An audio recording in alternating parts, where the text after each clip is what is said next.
Hello friends, मुख्यमंत्री माझी लाडकी बहीण या योजनेचा ऑनलाईन फॉर्म भरणं चालू झालेलं आहे आणि त्याचबरोबर ऑफलाईन फॉर्मसुद्धा भरणं चालू झालेलं आहे.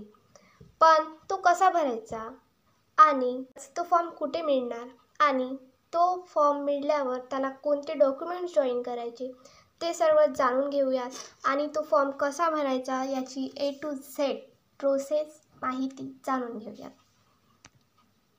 तर बघा, हा मुख्यमंत्री माझी लाडकी बहीण योजनेचा ऑफलाईन अर्ज आहे. तो कसा भरायचा जाणून घेऊया. सर्वात पहिले तर तुम्ही या फॉर्मची एक प्रिंट काढून घ्या. प्रिंट काढल्यावर एक पेनाने यावर लिहायचं आहे. तर काय लिहायचं ते बघूया, ठीक आहे. तर बघा, पहिली इथे आहे महिलेचे संपूर्ण नाव. तर महिलेचे संपूर्ण नाव लिहिताना तुम्ही ते आधार कार्डवरूनच लिहा. आधार कार्डवर जसं आहे तसंच लिहा. काहीही स्पेलिंग मिस्टेक करू नका, काहीही गडबड गोंधळ करू नका, ठीक आहे. तर इथे महिलेचे लग्नापूर्वीचे नाव लिहायचे आहे आणि महिलेचे लग्नानंतरचे नाव लिहायचे, ठीक आहे. जर अविवाहित महिला असेल तर ती फक्त महिलेचे लग्नापूर्वीचे नाव इथे आहे तिथे तिचे पूर्ण नाव लिहिणार, त्यानंतर काहीही लिहिणार नाही, ठीक आहे. दुसरं म्हणजे जन्मदिनांक.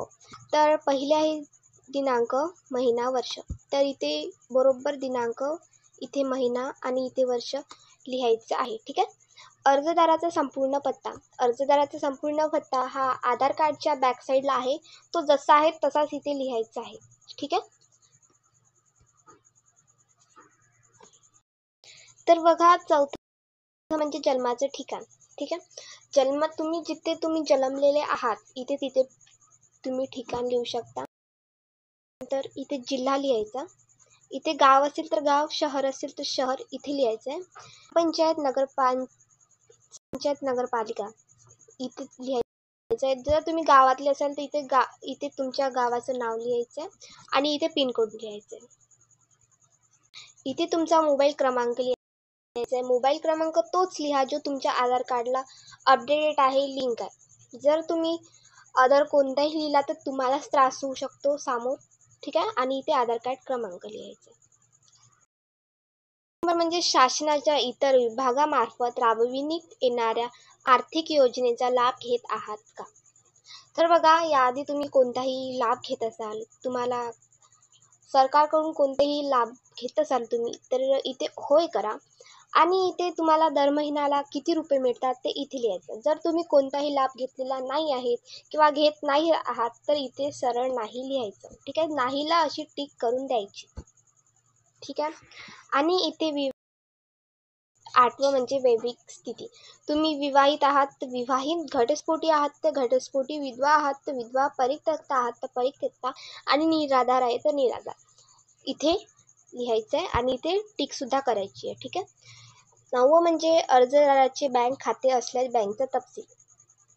एक महत्त्वाचं म्हणजे तुमचं बँक खातं हे तुमच्या एकट्याचंच असू द्या, पर्सनलही असू द्या, जॉईंट खातं तुम्ही ॲड करू नका इथे. तुम्ही जर ॲड केलं तर तुम्हालाच त्रास होईल, तुम्हालाच प्रॉब्लेम जाणार समोर, ठीक आहे. तर इथे बँकेचे पूर्ण नाव इथे लिहायचे आहे.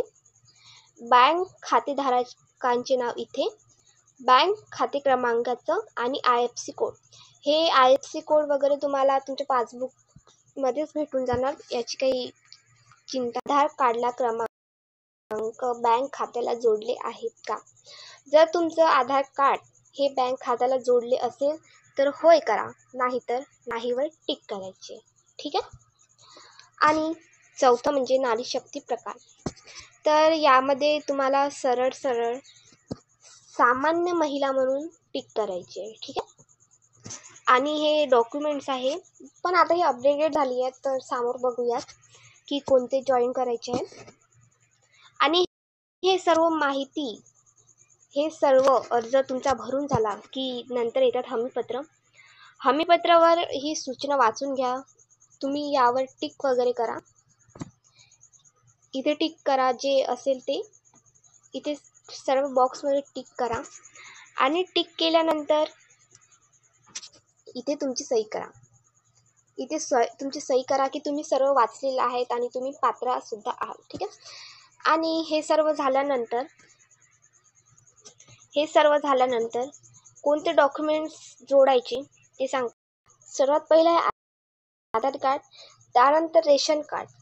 बघा, रेशन कार्ड पिवळं आणि केशरी असेल तर ते जोडा, पण डॉक्युमेंट जोडताना तुम्ही झेरॉक्सच जोडा, ठीक आहे. आणि त्यानंतर आहे पासबुक. पासबुक हे पर्सनलीच हवं, दुसऱ्यांचं नको, मीन्स जॉईन नको, ठीक आहे. आणि चौथं म्हणजे अधिवास. तर बघा, आधी अधिवास सांगितलेलं होतं, पण आता यात दुरुस्ती केलेली आहे. काय दुरुस्ती केलेली आहे, तर अधिवास नसेल तर तुम्ही टी सी लावू शकता, वोटिंग कार्ड लावू शकता, ठीक आहे. पण एवढं लक्षात असू द्या की हे 15 वर्षापूर्वीचंच असावं, 14वं नसो, 13वं पण नसो, ठीक आहे. फक्त 15 वर्षाचा पूर्वीचा असावा, ठीक आहे. आणि हे सर्व तुम्ही बंच करून अंगणवाडी केंद्रामध्ये पोहोचून द्या, ठीक आहे. ठीक आहे.